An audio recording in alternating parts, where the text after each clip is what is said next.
CFR Network, CFR News. Good day, good night, all.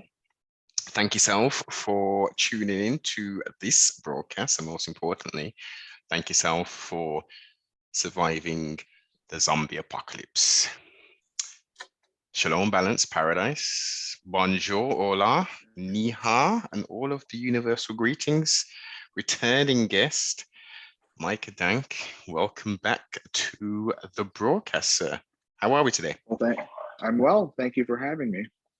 You're most welcome. You're most welcome. Now, this conversation is going to be a little different to what the listeners are used to, because we're not going to specifically talk about astrology and astronomy in relation to the Bible and stuff. We're more going to open this up to a more of a holistic conversation pattern in regards to spirituality. And the various guises that manifests itself in the three-dimensional realm. Mm-hmm. So, very ambiguous but wide opener. Spirituality in essence. Let's start for me. Let's start from a personal standpoint, and I would say, in regards to my own spirituality, that is something that is, as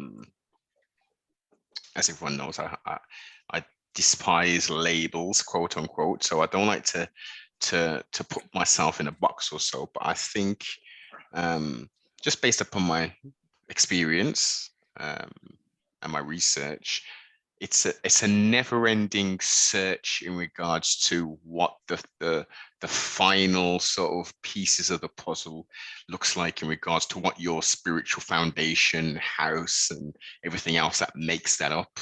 Yeah, that's true. I'm very weary of people who have it all figured out when they're 20.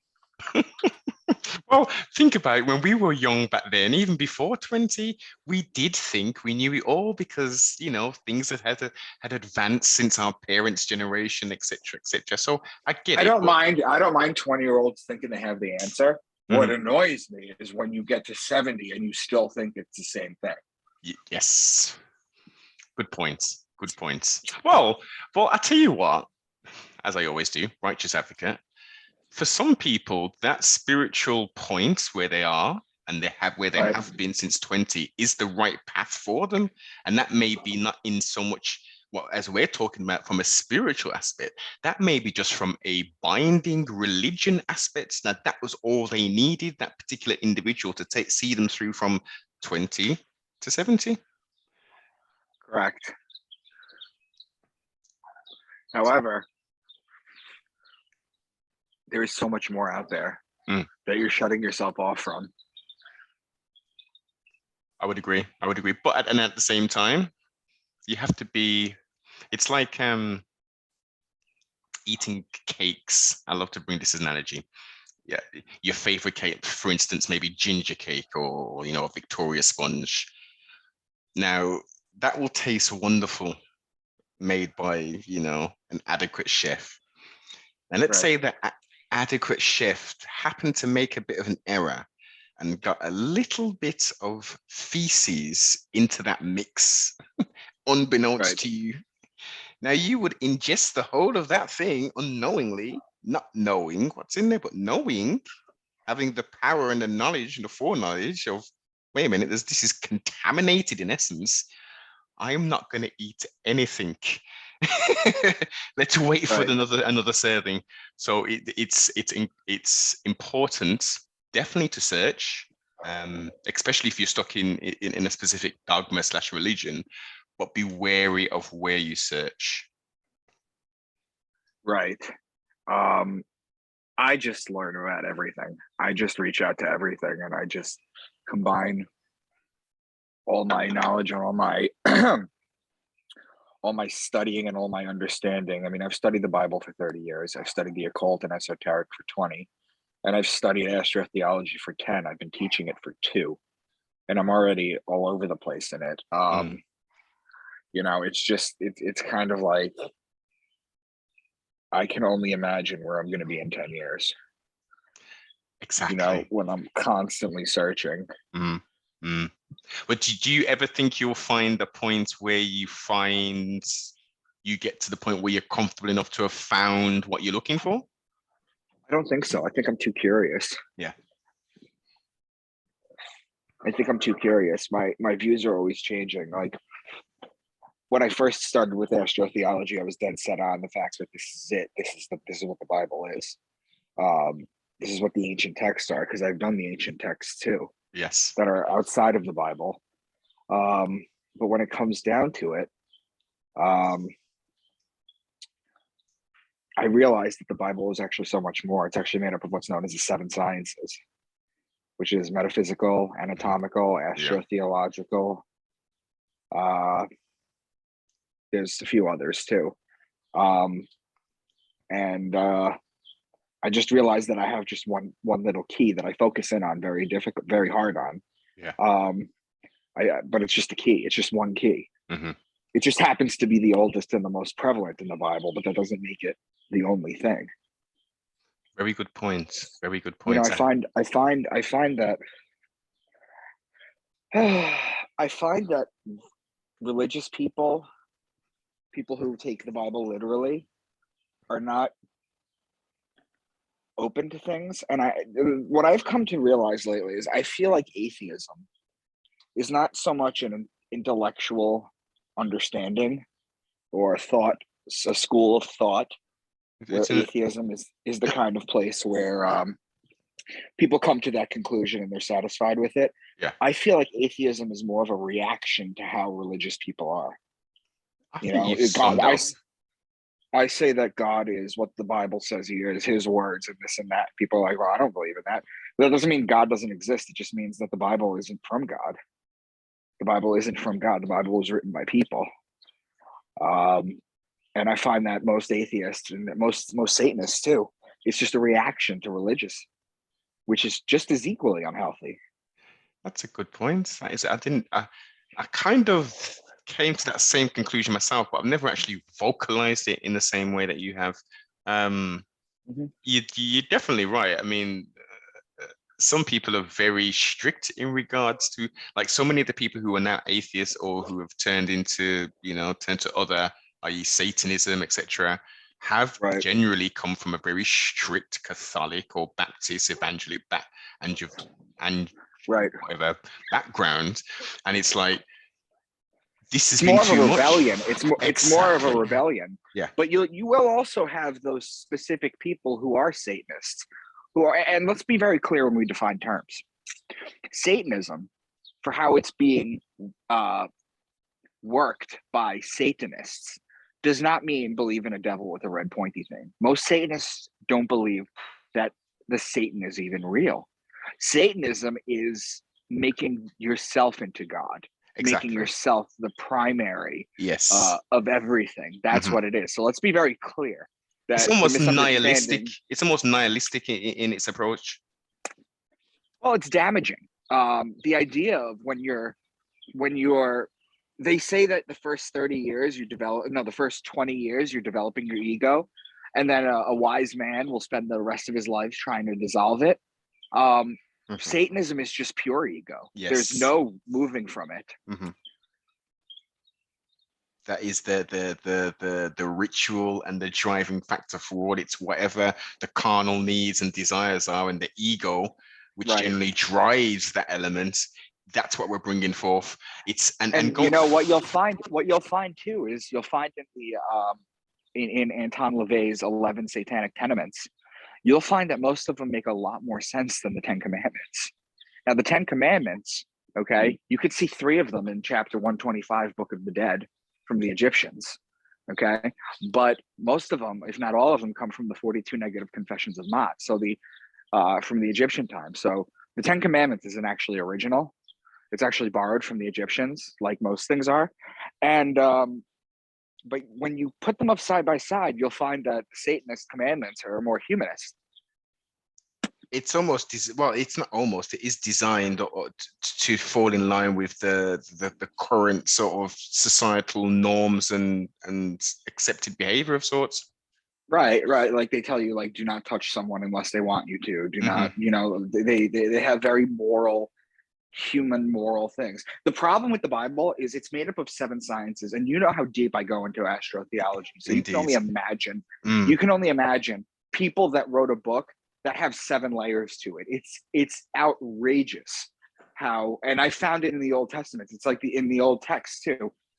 These ancient holy scriptures, I call them holy scriptures because you have like the Egyptian Book of the Dead, the Quran, you have the Enuma Elish, the Epic of Gilgamesh, the Sumerians, the Babylonians. You have those books that I've gone through. I've gone through the Book of Mormon too. These all are these Mr. all Smiths. have yeah, but you'd be surprised to find that it's based on astrotheology too. Yeah. Now I am just somewhat of a well versed in astrotheology. I'm not well versed in the other 7 sciences, but to actually write a book that big, where a bunch of people layered a story with 7 different sciences, it's outrageous thing. It's mind blowing. I couldn't write like that, Well, and I'd like to think that I'm open to it. But the other important thing is to note that the Bible is also a product of its time. So all the rules and the regulations and the things that they were doing 2,000 years ago, 4,000 years ago, it's the same stuff. So it's a very encoded, wise book. yes. But the problem is, and if you read it literally, you can find some morality in it. But the problem is there's so much negative stuff that people have to use apologetics to get away from. Like how you stone your daughter if she's not a virgin anymore, like things to that nature. That just speaks of a product of the time. That doesn't necessarily mean that the Bible is not what I say it is. Yeah, and I don't know whether even I'm definitely not an expert in this area, but I don't even think that was a literal law for you. Because just imagine that. Just imagine that as a law. Oh well, my daughter's done that. I've got to stone her. Like it's that's barbaric. I'll put it this way to you. I'll put it to you this way, Neville. If you go to Israel, right, and you go, the Wailing Wall, the Western Wall. Indeed. Well, you got to understand the Western Wall was actually a Roman fortress called Fortress Antonia. That's what the wall actually was. That's actually what it was. It was called Fortress Antonia. But if you go to the Western Wall, if you were to take a cab there on a Saturday, you're breaking Shabbat. You're breaking the rules of Judaism. And do you know what the reaction will be? If you show up there in a cab, they will stone you. These are Jews we're talking. They will stone you if you show up to the Western Wall in a cab. And again, that's a product of the times. Yes. Now you studied the manuscripts. Where on earth in the Torah, outside of the what's their secondary book? You got the Kabbalah, which is more the mystic one, and you've got it's called the Tanakh. Talmud. No, the Talmud, which that's the one where that's sort of like a compendium of rabbis' thoughts on it. Totally, but that's allegedly, again, I haven't read it in too much detail, but that gives you more specific detail, as the hadiths gives you detail on some of the ceremonial practice, some of the laws that are in there. It's supposed to give you more clarity. But what it is it's Jewish apologetics. That's all it is. Well, let's look at it this way. Again, looking at the old manuscripts, taking away the apologetics element of it, I don't recall seeing anything where it says that it says to cease from labor on that day. It doesn't say about utilizing technology, it doesn't say anything like that. So how do we get it's been interpreted that way? It's been coming along that way. Well, because you couldn't what happened is because back in the day you couldn't ride like a horse or a donkey to a temple, so you weren't that's considered work. You couldn't turn the lights on, so it evolves.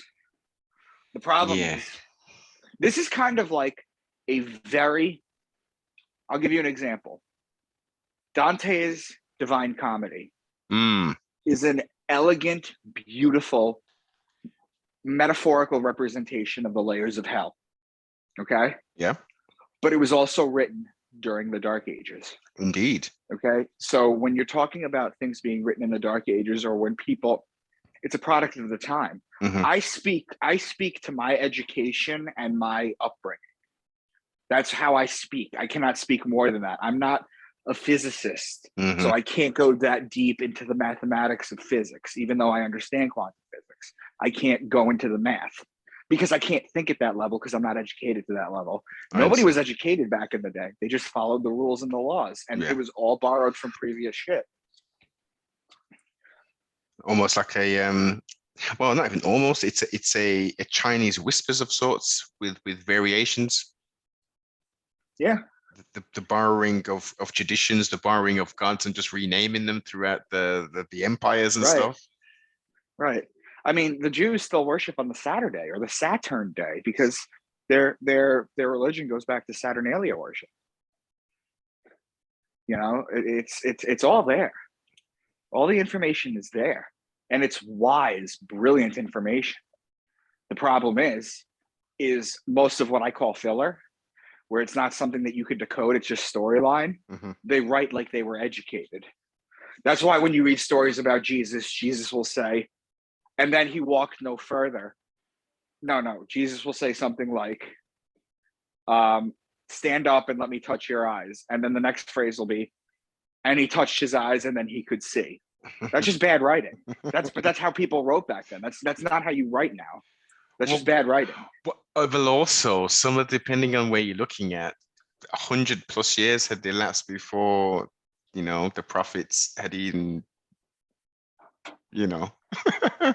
put the Well, you actual got to manuscripts. understand is that the Bible, these prophets, these names, the people, when they go through the list of people, these are not real people.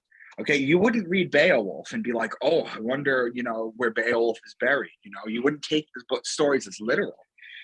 But that's what people have done with the Bible. The Bible, these are just Jungian archetypes, these characters, these stories, and most of the stories, Samson and Delilah, Mhm. Daniel in the lion's den, Jonah in the whale. These are just different ways of talking about the sun going through the 12 zodiac signs. They're very deeply encoded. And what I try and do with my work is I try and unpack it as best as I can. But there's just different ways of talking about it because ever since the beginning of history, the sun was God. There's no life without the sun. Of course, from a primitive element aspects, and that's going to be encoded into the DNA throughout the generations. That is still there, and that is still primarily there. You've still got tribes who are animist, etc., etc. So, like, yeah, I totally get it. I totally get it. In regards to the flood, as we've touched on many times, because Right. this is the one that it's proven across this plane of existence that there was some kind of deluge that took place Correct. based upon shells being found on Mount Everest and all different types of mountains, etc. That's Right. Now, cool. nobody's denying the flood. Yes. But what I'm telling you is the biblical flood was in the Epic of Gilgamesh, 1,000 No, years that's not before. where I'm going, Micah. That's not where I'm going. Oh, Where I was going with okay. it was the Mount Ararat, with the geological find that they've had there, saying that the Noah's Ark is actually there. Supposedly, that's what they say. That's what they're saying. And they've done They raid. haven't produced any wood. They haven't done any of that kind of stuff. Nope, no, nothing like that at all. But they have done what's the term? Some kind of X-ray photography, which is mapped out literally like a vessel style shape. Right. Would you? Well, you understand the flood in the Jewish Bible, Noah's Ark. Mhm. You have to understand when you're talking about Noah's Ark or when you're talking about Jesus, is they'll find remnants of things that point to the stories. For example, a tomb that says, "Here lies James, brother of Jesus." They will find things. They will find pottery of fertility gods, or they will find things that point in the action of it. But they will never find, his bones, the nail, the cross. They will never find any of this stuff. Okay, because what they find is circumstantial evidence all the time. Because people were talking about it back then, and they made them into stories. But that doesn't prove the legitimacy or that they were even real. These mummies that they seem to parade and have in, like, for instance, the British Museum and in Cairo and all that kind of stuff. Those are somebody's ancestors ultimately. For them Right. to take them from their place of rest, it's like, taking it on a basic level. It's like someone in 100 years going around some graveyards and cemeteries, just digging people up and saying, "Here we go. This was a really Right. important person, and we need to preserve it and put it in." It's very Well, you're in creepy. England, right? Didn't they just Yes, find King Richard under a supermarket? Like that will never yes. happen to any of these characters. You're never going to find Well, Solomon's whatever. was it actually King? It was a hole, wasn't it? A huge, no, it was a huge hole at the fountain of that supermarket. It wasn't his bones, unless you It can was in his correct. bones. No, I'm sure it wasn't his bones. It was Um, just a massive hall of his jewels, etc., no, they etc. found his skeleton. I'm almost positive they found his skeleton. Ah, because I remember that was about 8+ years ago, maybe even longer. Yeah, they found his skeleton. He was under a freaking supermarket or a parking lot. It was one of the two. Parking lot, that's it, a supermarket parking lot. Yep, yep. Let me just quickly have a look to see if that was indeed his bones as we continue. So from your standpoint, again, staying on the spiritual sort of realm that we're on, a creator force, I mean, like, how does that manifest? In what way? Can you be a little more specific? Um, for humans, humanity wise, how does that manifest in, for instance, in China in a different way than it would manifest in America or England? See, that's a question that I get reasonably. I am so unfamiliar with Eastern things, Chinese, Mhm. Buddhism, Eastern philosophies. That's not where I spend all my time in the West. Okay. And the reason is because um, Israel, Egypt, Christianity, Islam, Judaism, Egyptians, which is called Kemeticism now. Yes. They're bringing the word back. Um, you'll find all these hoteps online. It's so interesting to hear you say that and use that term. Yeah, yeah, exactly. So, but like all this took place in the West, Mhm. and not only that, but it took place in the Northern Hemisphere. That's why astrotheology is based the way it works. Is it's based on the Northern Hemisphere, because you have to understand when you see Taurus and you see the plow, you see the bull. Mhm. That's when you plow in the Northern Hemisphere. But in the Southern Hemisphere, you have to go across the zodiac. That's Scorpio. Scorpio is the spring, whereas the summer solstice here is actually the winter solstice there. So you got to realize is that all this science came from the north and from the west. Yeah, of So that's course. where I basically stick with. Yeah. Yeah, yeah. Well, even within the Western Hemisphere, would you still say it's, in regards to that creative spirit and the way it's manifest and shown is a oneness of sorts, or is it manifested as we can see They fragmented? manifested differently. In the ancient holy texts, the Egyptians, the Bibles, they sort of tell you your spirituality. Mhm. Whereas in the East, I believe they tell you to seek yourself and find Indeed. yourself. Yeah, it's very So it's zen. it's it's Yeah. it's a very different. It's very like the Japanese and the Chinese. It's very different than what happens in the West. Mm. And also, I mean, looking at the Hamitian sort of paradigm, they had, as within Islam before Muhammad, they had a plethora, more than 360 plus deities. Mm-hmm. Um, Yeah. which, depending on who you were, had more reverence out of, the 340 others, then you would hold that higher than anybody else. Right. Within the priest system, there's something else. Within the pharaoh system, there's levels to who is indeed the supreme deity. Right. Absolutely. Um, yeah. No, that's very accurate. That's very accurate. But just the fact that there are so many deities should just show you that maybe you don't really have a grasp on what a deity is. The fact that you need to kind of pick yours. Well, it's the illusion of choice, isn't it? I mean, like, what Yeah. are these deities? I mean, like, what energy are they? Are they supreme, all-knowing creator, or are these They're lower level gods, is what exactly they are. They're little lower level g's? gods. Yeah, yeah. Yeah. Yeah. And I think that's what's brought so much confusion into the world, is that there's a search, there's an inherent search for us to seek and to connect back with that source.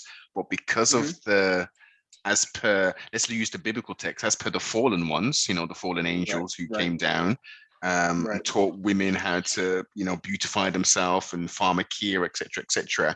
These, all of these things are put in place, and some would even hypothesize that some of those fallen gods were indeed worshipped in Egypt, in Kemet. Yeah. What would you? Akhenaten in 1367 BC. This is well before Abraham. This is well before Moses established a monotheistic religion. He was the first. Okay, so monotheism actually comes from Egypt. Okay, the idea that the Abrahamic religion started monotheism is completely incorrect. But some would say you're right on the veneer in regard to the concept, but ultimately, as we alluded to earlier, it's sun worship, right? It's the Aton. It was, you're right, it was a sun worship, but that doesn't change the fact that it was monotheism. Of course. Look at what Jesus is. I mean, look at what Christianity is. Jesus is literally the sun. It hasn't changed. That was corrupted tremendously to bring forth that in its modern sense. But you're 100% correct in its modern connotation, especially with the iconography, which is recent. Well, in the 16th, 14th upward century, you can see the light, the sun, the iconography all over this seizure. I would tell any of your listeners. I would tell any of your listeners to go on the internet, Google pictures, or look up whatever search browser you want. Look up pictures of Jesus. Okay, they're all going to be cartoons, or they're going to be paintings. Find one of them, just one, where the sun is not behind his head. Yeah, it's tricky. It's tricky, especially when you go to the Francisco period, where literally there was light behind everybody's head. Right, but that's where it comes from. Well, okay, let's go down another thread then. Christians before 325 AD, Christians were known as Helionostics. Before Constantine united everything, the word was Helionostics. Well, Helios is the sun in Greek, and Gnosis is to know. They were sun worshippers. They knew this. It was at 325 AD during the Council of Nicaea that they made everything. But wasn't that a sect? Some would say that wasn't the majority of so-called Christianity at that point. That was a specific sect within the... No, this was the whole thing. Julian the Apostate was Constantine's nephew. His name was Julian the Apostate. Look up what the word apostate means. He tried to bring everyone back to sun worship, and he got an arrow in his back for it. Very swiftly. Yeah, and this is Constantine's nephew that knew that it was sun worship, by the way. So what are your thoughts about him having this vision and stuff? And do you reckon this is all sort of mythologized later on, or do you think it was just a very smart ploy of him to bring forth that Nicene encounter? Here's what happened. Here's what happened. At the very beginning, people would look at the stars because there was no light pollution because we didn't have industry. So they'd look at the sky at night and they'd see all the stars, and they would see them moving. They would see meteors. They would see everything, and they would see Saturn, and then they would make up these elaborate stories about it, and they would teach it to their children. Yes. Then what they would do is, as they taught it to their children, and then to their children, and then to their children, eventually people learned how to write. So they started writing this stuff down. So it became the basis of all the stories. Okay, but what it is it's basically the stars and everything, as it is, because that's how you knew it. That's how you discovered the sun clock. We don't have, or they didn't have back in the day, a phone that tells them the date, the time. Of course not. Yeah. They didn't have a weatherman who's like half wrong half the time, but at least could get it right if it was going to snow. Yeah. Like they didn't know, so they had to come up with they had to look at the stars and figure it out. And what they realized after thousands of years was that the sun tells the time of the day. The moon tells the day of the month, and the zodiac tells the month of the year. It's a perfect clock. And to me, that's a fingerprint of God. That's a fingerprint of creation. How we have a perfect solar clock in our a perfect clock in the sky based on where we're located right now in the Milky Way, in the middle of nowhere. Literally, there's a perfect solar clock. Yes. You know, and it's not to say that other entities that live on other planets and other galaxies don't have the same thing. I think they would have, most definitely. If you're going to look at it in that respect, as you know, I think we are still. I'm on the side is that you know where we are. This rock, this plane of existence is a very special place. I'm not denying, and I still think that there's some kind of, you know, like for instance, sliders, something like that. Not necessarily an alternate universe, but I think that there's something else. There's some kind of well, that's what my book series is all about. My book series is literally as close to an alternate universe as it could possibly be to our reality. I have characters that you can realize who they are in real life, stories that could be real. That's what my book series basically does, is it teaches astrotheology wrapped around in stories that could very well be myths, to be honest with you. Watch this space. Watch this space. I mean, how much do you know about the Dogon tribe? Oh, so the Dogon tribe actually competed with another fish tribe called the Mithra. The Pope's hat is called a mitre. Okay, it comes from the word Mithra. Indeed. Mithra was a fish god. Yes. And if you turn the Pope's mitre to the side, it looks like a fish head. Exactly. Because that's what it used to be. But the Dagon or the Dogons were the same thing. It was fish gods. But why was it fish gods? Why were there fish gods? Well, that's because it was during the age of Pisces, the two fish. That's why Jesus feeds the masses with two fish when he's on the mount. Because he's a Piscean sun god. But doesn't their correct me if I'm wrong, doesn't their Genesis story begin with them being seeded via an egg or something like that? I don't recall, to be honest with you. Okay. I haven't looked too deep into them. Yeah, it's been at least 15 years since I looked into that. But I'm sure they're kind of mythological stories that the seeding of humanity was via an egg or something. That's trust me, someone in the comments will be able to correct me or confirm. But it makes a perfect sense based upon their. Okay, question is, where on earth, out of all of the different tribes of people across this plane of existence at this early time, how did they manage to gain so advanced knowledge in regards to Sirius A, B, and all the rest of that stuff? That's a great question. I could follow it up with an even better question. Okay, explain to me why the pyramids in Egypt line up to Orion's belt. But not only that, not only do they line up to Orion's belt, but if you look at pyramid clusters from South America, the Middle East, and to the West, over the world, it actually lines up to Orion's belt too. There's a consciousness grid over Earth. Ley lines. And things are built, ley lines, and things are built on it. Pyramids, obelisks, things of that nature. And then of later times, churches, governmental buildings, etc. Yeah. Right. It seems like the more you study it, the more you realize that any time government has ever stepped in on it, they've only done it to make you lose all this science. There's a quote by John Dominic Crossan that I love, and I always say it. He says, "It's not that the ancients wrote literal stories, and we are now smart enough to take them symbolically. It's that they wrote them symbolically, and we are now dumb enough to take them literally." I would say that in a roundabout way, that's very true, man. I think we're at the point of devolution that that statement is pretty indeed correct. Yeah. I mean, if you look at the Egyptian time period, right? The Egyptian time period was the worship of the bull. They sacrificed the bull. The hieroglyphs have the bull, hieroglyphs of the bull with the sun between its horns. It's telling you they worship the sun in Taurus.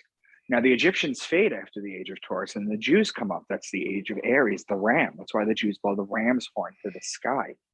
Okay. And what you'll also find too is is that they smear the lamb or the ram's blood during Passover on their doorposts, Indeed. telling the angel of death that they're Jews, Indeed. so don't kill their firstborn sons. Well, So you have all well, that. Then let me what? Then just let's use the correct verbiage for this time period. Some of them would have been Jews, but as a collective, they would have been either Israelites or Hebrews. Sure. Okay. Fair enough. Yeah, Jews is a modern day word. Fair enough. Yeah. Fair enough. But you know what I meant. Yes, of course. Okay. So basically, so they fade after that. They go down in numbers. Okay. Do you And think the Christians come before yeah. you continue, do you think that this is let's use Christian type verbiage? Do you think this is divinely inspired in regards to each empire coming up in this age and then knowing that this is the age that they're in, and they, you know, you're going to see it personified throughout their kind of culture and stuff? I mean, so let me just finish this and then I'll explain that. So Yeah. basically, the Christians come up during the age of Pisces. You have Jesus feeding the masses with 2 fish. He's known as the fisherman of men. There's names for him. And then now we're in the age of Aquarius. And if you follow the pattern, Christianity and Catholicism is going to go down. That's why they're being attacked in the media so much, because the people at the very top know it's a new age and there needs to be a new religion. That's why they're opening a one world religion in Jerusalem, a one world building. That's why the Pope is having all of these summits with all of the different religions and okay. Because it's a new age. Now, if you go back, we had the age of Taurus. If you go back to the age of Gemini, we don't know much of that. But we do know in the age of Leo. Why don't we know much about it since we're in Gemini season? Why? I've always wanted to know that actually. Why is that so much left out, and we generally hear about it? A lot of it has to do with the fact that writing was invented during the age of Taurus with the Sumerians. Mm-hmm. So before then, in the age of Gemini, they might have. I mean, they were just basically domesticating the dog at that point. So we don't have a lot of written stuff. We're going backwards rather than forwards because Gemini is after Taurus. Well, this is during. Okay, so when you're talking about the age that we're in, it's known as the precession of the equinoxes. Of course. So it's where it goes from Aquarius, Pisces, Aries, Taurus. That's how it goes during the year. During the precession of the equinoxes, our sign that we're in for 2,160 years, it would go backwards. That's what I thought, yeah. All right. Now, the thing is that in the age of Leo, we actually have some remnants. We have the Sphinx. Okay. Did you know that the Sphinx, which is basically a lion? Well, okay. It's been high. See, now you can clearly see that the structure, the face has definitely been changed.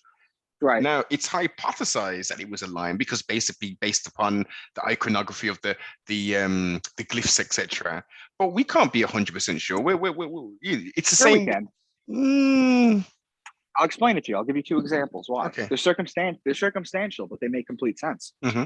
If you understand the science, they make complete sense. The back of the Sphinx is soft. Okay. It's not coarse. Okay. You would think that if it wasn't smooth, it would be coarse because sand ran over it for thousands of years. But it's not. It's smooth. Why? Well, the last time they had water in that area was 12,000 years ago during the dry age. That was when the ice caps melted, and that's when it flooded Earth. There's the flood. Now you have to understand too, is it ran on the Sphinx for years and years and years and years and decades and hundreds of years. Okay, so it smoothed it out. Also, if you see, remember how I told you the pyramids line up to Orion's belt? Yes. Well, the Sphinx, from how it was built, it would have been facing the age of Leo 12,000 years ago. So that's how we know that it was built 12,000 years ago. Because it's all been like that for some reason, and I can't find out why. The age that we're in is like the most important thing that goes on. I don't know why, but it is. Many people have reached that same hypothesis as well. that this is definitely, and some from a sort of a dogmatic religious standpoint think this is literally the last days physically. I wouldn't necessarily agree with that. I think this is Well, last days. well, hold on a second. The last days, that's a mistranslation. They say in the Bible, it does not say the end of times or the end of days. It Age, right? says the end of an age, the end Mm-hmm. of an eon. Mm-hmm. Okay, that's a Eon's sign. Greek. Yeah. Mm-hmm. That's a zodiac sign. It's the end of the zodiac sign. The Mayans knew this. The Mayans calendar ran out December 21st, the winter solstice of 2012. Okay. That. So with that, excuse me, we're currently utilizing the Gregorian calendar, which has us in 2022. Julian calendar. We discussed this before. What's the difference? We're in advance in regards to the Gregorian calendar, aren't we? Versus the Julian calendar. Well, I mean, the Julian calendar was July and August is Julius Caesar and Caesar Augustus. They added two. Mm-hmm. Otherwise, September, October, November, December. That's Sept, Oct, Nov, December, Dec. Mm-hmm. Okay, that's 7, 8, 9, 10. Yes. But you have to understand this. It doesn't matter what calendar we're in. The Egyptians have us at 2014 right now because they have a 13-month calendar with 12 months of 30 days and 1 month of 5 days. But the problem is that the zodiac has nothing to do with the months. Okay, of course not. Have to do with the months have to do with the zodiac. Yes. Yes, 100%. 100% agree with that. 100% agree. Now, isn't there another calendar where was it the Hebrews they utilized? Was it equal parts of 28 days? So the Hebrew calendar is a little different. The Hebrew calendar, you have you know how we have a leap day every 4 years? Mm-hmm. They have a leap month. It's called Adar Sheni. It's their last month. It's kind of it's like December 2. That's basically what it sounds like. And it's an additional month. So their calendar is different too.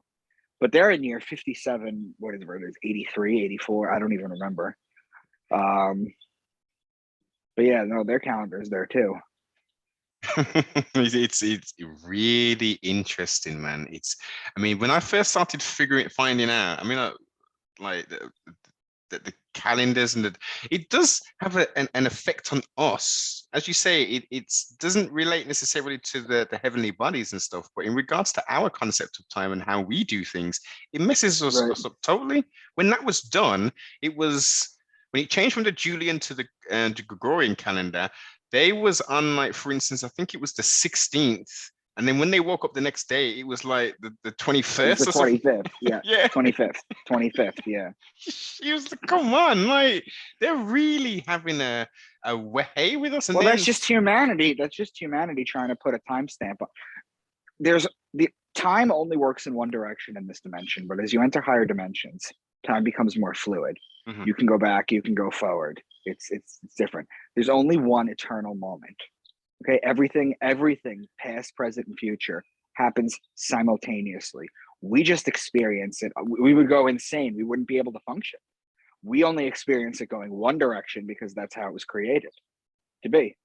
Okay, but time is just an eternal now moment. That's all it is. This is just humanity trying to decide, oh, let's just use this so that, you can get to work on time and crap like that.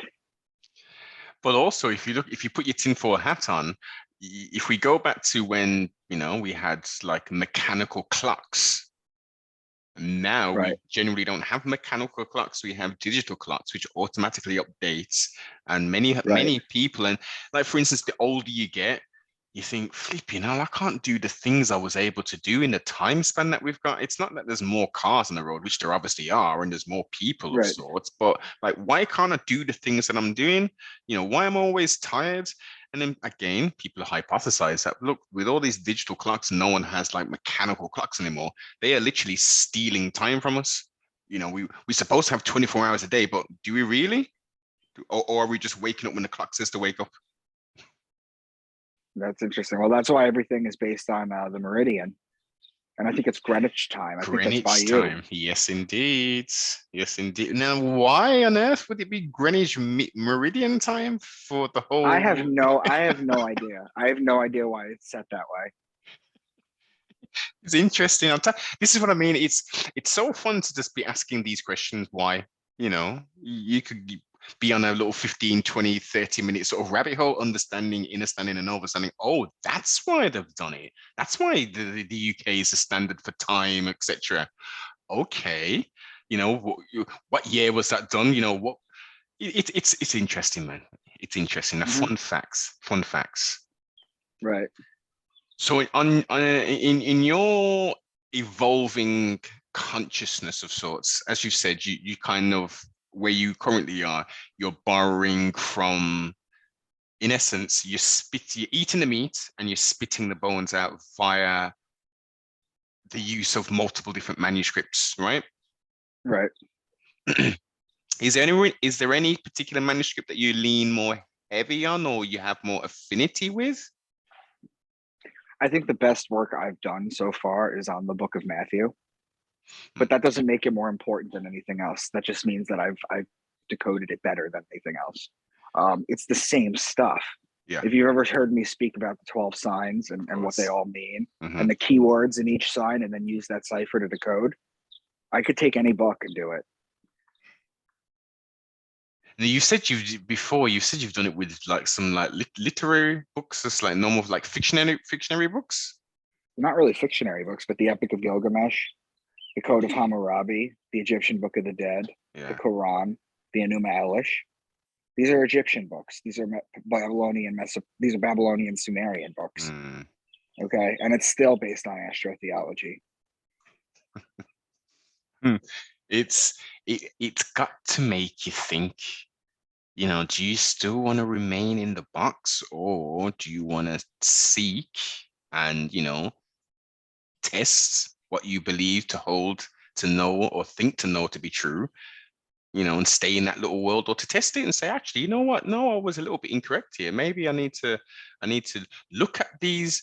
Maybe we just start off and look at maybe from the three Abrahamic faiths, maybe I just look at some extra biblical text. Maybe let's start there. Well, Abraham himself wasn't even an original idea. First of all, he wasn't real. Okay, it's a name given to someone. But Abraham, before the reason he's Abraham is because he was changed from Abram Abram. when he was about to slaughter his son Isaac, and the angel came down and stopped him. Then he was given the name Abraham. But Abram and his wife Sarah goes back to Brahma and Sarah Swati. It's influence from the East. Okay, these aren't original concepts. So if you base everything based on Abrahamic religions, you're missing the Hindu part of it. What kind of, so I've studied more the deity elements of the Eastern religions and stuff versus the actual like the core values, etc. So Right. like what positive elements or what not necessarily similarities, but what can you bring forth from those sort of scripts, Vedic scripts, etc., that we can sort of say, actually, that principle or that idea is really good. I like that. It would be a little difficult for me because I don't really touch Eastern. I literally I'm only one person. I can't Yes, of do course. everything. You know what I Indeed, mean? indeed.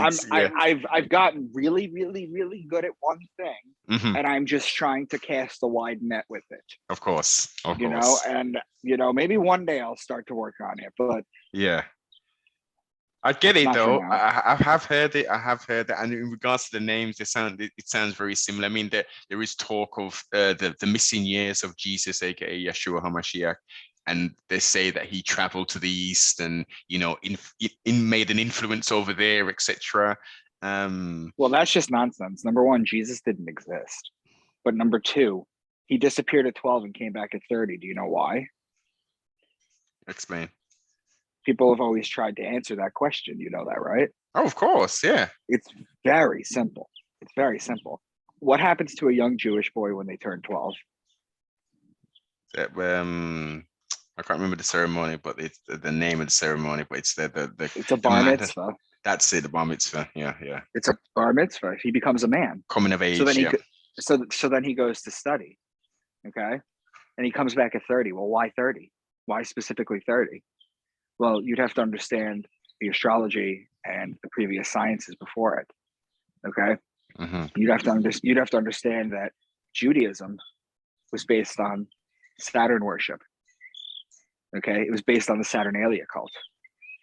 Okay, Saturnalians said that you were not allowed. One of their tenements was you are not allowed to come back and teach.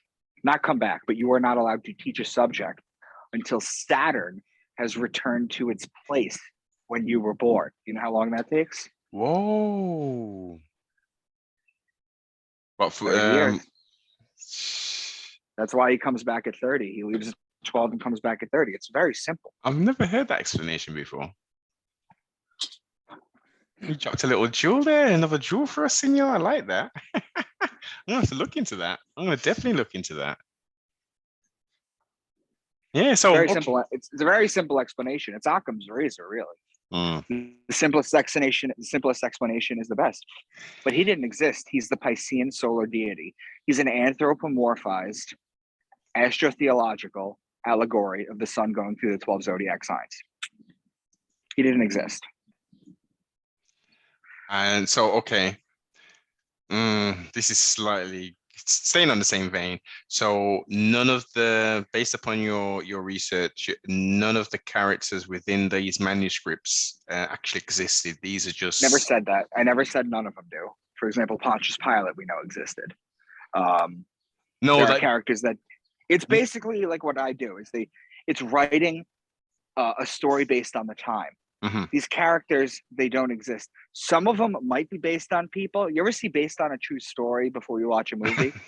Yes. That's what this shit is. That's what this is. This is a script.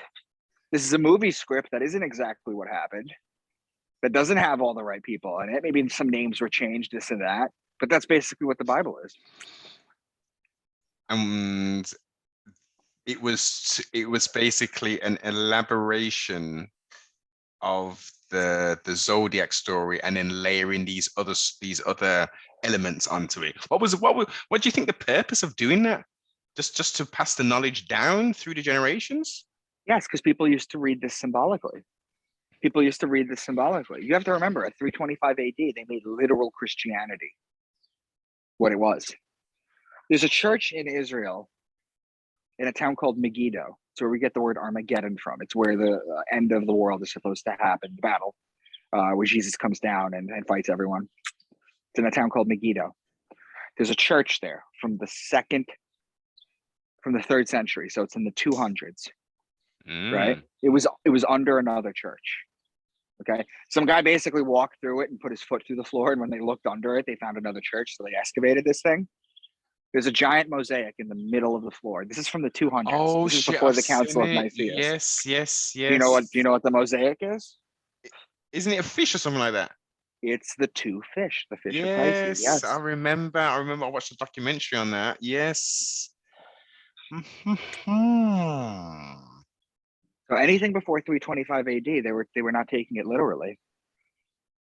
I told you the biggest problem with the Bible is the level of aesthetically pleasing writing.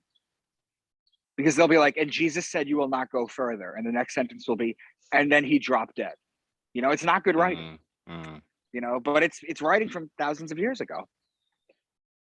Well, if depending on what you're reading, it was translated and transliterated in when was it? 16. Yeah, but you got to understand. 15. You got to understand. 1611. But you got to understand is that I don't care how many times the Bible has been translated or retranslated, or people want to play politics with words. I'm still applying my codex and my cipher to everything that's been translated into English. I mean, I can read a little Hebrew. But that doesn't mean that I'm not translating it into English and finding all these patterns still. It's a lot more simpler when you read it in Hebrew, though, right? Well, you have to understand the Old Testament was never, there's no punctuation in the Old Testament. None. You have to understand is the Bible was supposed to be one long thread. One long thread. Right to left as well. Yes, right to left. It was supposed to be the first letter all the way to the last letter of the Torah. It was supposed to be one long thread. The Bible is actually a code. Hebrew is actually a code. It's a language. It's alive. That's what they believe in the Kabbalah anyway. It's alive. That's why nowadays when you learn how to write, right? When they teach you how to spell your name, it's called spelling because you're literally casting spells. And obviously with the characters, they have a numerical value as well. Right, that's gematria, but I don't get too much into that. I mean, I reference it a little bit in my book series because they're fiction thrillers, because that's how you have to teach people nowadays. Yes, indeed. I do a little bit of gematria. I have like one or two examples throughout the book series, but not too much. Just touch on it though. Well, you can't overwhelm them. I think if you used to go into that into too much detail, I think My book series has like 40 different esoteric sciences in it: fringe science, fringe medicine, old sciences, old medicine. You know, I basically, it's just, and it's wrapped around in a story that you could read, could be very prevalent in today's science. I wrote about a problem with the vaccine in my fourth book, The Pangea's Pandemic, in 2017. I had to put a disclosure at the front of the book. I bet you did. Oh man. Because the book came out in 2020, but I'd written it in 2017. Yeah. And there is, was it The Edge of Darkness by so and so Sloach or whatever and there's another book that was written like in the 80s, like literally almost word for word in regards to what was his name? It was Dean Koontz. I forget which book Koontz it is, as well. Yes, Dean Koontz was The Edge of Darkness, and there was a woman who wrote another book which was in a similar vein as well. Right. Yeah.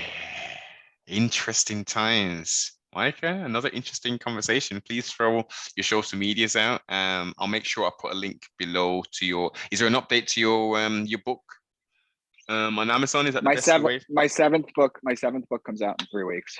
Ah, Twitter is Real Mr. Dank, spell out Mr. Facebook and Instagram is Micah Dank.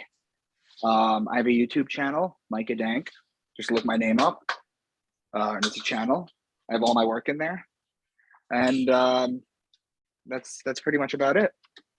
Excellent. Again, thanks for your time. Thanks for the conversation. Make sure you go check it out. Definitely browse through the collection of books, or maybe wait a few weeks until this new one comes out. Like, comment, subscribe, most definitely share. If you're listening to this on the podcast, make sure a 5-star review if you haven't already done so. Check out the merchandise, and most definitely check out the sponsor Supreme of the UK.